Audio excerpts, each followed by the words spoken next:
This bird has been dead for 400 years, but somewhere in a lab in America, it's coming back. Meet the dodo, a big, chubby, flightless bird that lived on a tiny island called Mauritius near the coast of Africa. The dodo had never seen humans before, so it wasn't scared of people at all. It would just waddle right up to you, friendly, curious, completely unafraid. And that's exactly why it got killed. When sailors arrived 400 years ago, the dodo didn't run, it didn't hide, it just stood there. Sailors hunted them for food. They also bought rats and pigs, which ate the dodo's eggs. In less than 100 years, every single dodo on Earth was gone. Forever, or so we thought. There is a company in Dallas, America called Colossal Biosciences. They are attempting something that sounds impossible, bringing the dodo back to life. But how do you bring back an animal that has been gone for 400 years? Every living thing on Earth has something called genes, tiny instruction cards inside every cell that decide what an animal looks like, how big it is, whether it can fly. Scientists can now read those instructions and carefully change a few of them. This is called gene editing.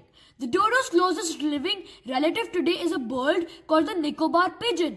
Think of it as dodo's surviving cousin. Scientists plan to take this pigeon's gene and edit them step by step to bring back the features of dodo.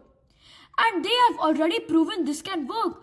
Last year, Colossal brought back the dire wolf, a massive predator extinct for 10,000 years. Real pups born in a lab, the first de-extinct animal in history. The dodo will take a few more years. Birds are far harder to work with than mammals, but the scientists are on track, and their plan is to eventually release the dodo back into the wild in Mauritius, the exact island it disappeared from.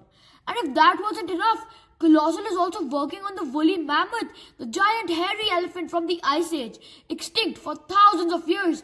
They hope to have mammoth embryos by the end of 2026. But here's the question the whole world is asking. Should we be doing all of this? Some scientists say yes, we caused these extinctions and we have a responsibility to fix them. Others warn, if people believe extinct animals can simply be brought back, they may stop caring about protecting the animals we still have today, and that thinking could be very dangerous. What if extinction wasn't forever? That question used to be science fiction. Today it is science. The dodo didn't deserve to disappear. It was friendly, harmless, and curious, and humans took it away from the world. Maybe now we get to make it right.